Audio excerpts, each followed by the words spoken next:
আজি মই দুটা বিষয়ত আপোনালোকক দুটা বিষয় ৰাইজৰ জ্ঞাতাৰ্থে ক'ব বিচাৰিলো।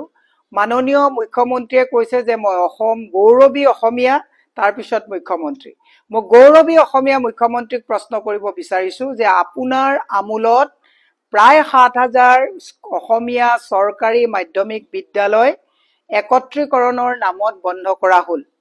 আপোনাৰ আমোলত APSCত অসমীয়া ভাষাটোক একেবাৰে গলচেপা দিয়া হ'ল।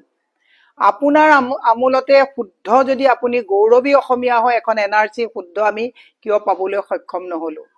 গতিকে মই আপোনাৰ জ্ঞাতাৰ্থে এটা কথা ক'ব বিচাৰিছো যে বিধানসভাত আস্ফালন কৰি অসমীয়া কথাটো কৈছে ঠিকেই। অসমৰ শ শ বিঘা মাটি পানী দৰত বহিৰাজ্যৰ বনিয়াক পানী দৰত গতাই দিয়া হ'ল। অসম চাহত চহকী অসমৰ চাহ বাগান বিলাক বহিৰাজ্যৰ বনিয়াৰ লগত 60-40 কৰি এই চাহ বাগান বিলাকো অসমৰ হাতৰ পৰা লৈ যোৱা হ'ল। গতিকে আপুনি কেনেকুৱা অসমীয়া এই প্ৰশ্নটো মই আপোনাৰ ওপৰত এৰিলো। ২, আজি হঠাৎ আমি দুদিনমানৰ পৰা দেখিছো সৰ্বানন্দ সোণোৱাল ডাঙৰীয়া খুব ৰাজনৈতিকভাৱে সক্ৰিয় হৈছে।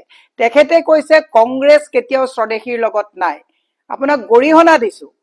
IMDT এক্টৰ কথা আপুনি কৈছে, কিন্তু আপুনি সেই IMDT এক্টক লৈ জননায়কৰ আপুনি উপাধি লৈ জাতীয় নায়ক হোৱাৰ পিছত অসম চুক্তিক যেতিয়া গীতা বাইবেল নহয় বুলি আপোনাৰ হিমন্ত বিশ্ব শৰ্মাই কৈছিলে, তেতিয়া কিন্তু আপুনি চকুত কোলা চশমা লগাই মুখত জিপ লগাই বহি আছিলে। অসম চুক্তিক নস্বাত কৰা মানুহজন আপুনি। ভিজন ডকুমেন্টছত আপোনালোকৰ কোৱা হৈছিলে যে অসম চুক্তিক আখৰে আখৰে পালন কৰা হ'ব।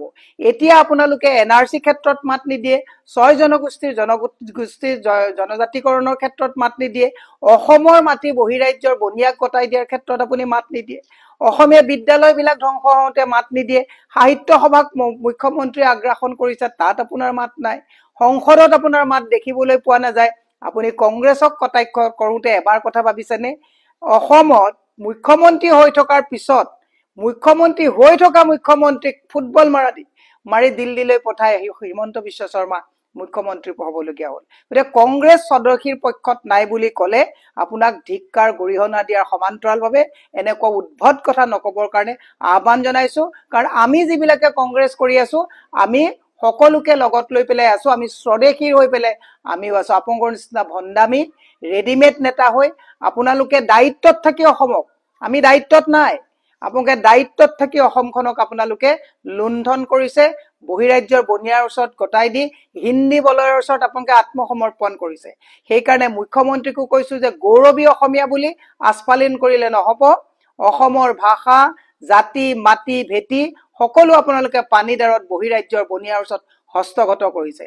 আৰু সৰ্বানন্দ সোণোৱাল ডাঙৰীয়াই কংগ্ৰেছক কটাক্ষ কৰিব নালাগে।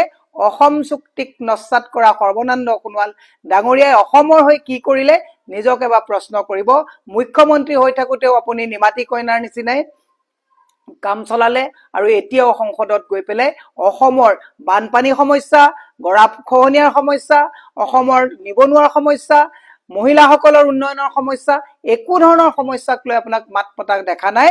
কেৱল মাত্ৰ গুৰুজনাৰ বাণী কৈ পেলাই আপুনি যদি ভাবিছে, গুৰুজনাই তেনেকে কিন্তু আমাক শিকোৱা নাছিলে। গুৰুজনাই শিকাই থৈ গৈছে সকলোকে লগত লৈ সকলোৰে প্ৰতি মিলা প্ৰীতিৰে কাম কৰিবলৈ দিছে। গতিকে এনেকুৱা কথা আগলৈ নকবৰ কাৰণে আপোনালোকক আমি আহ্বান জনাইছো।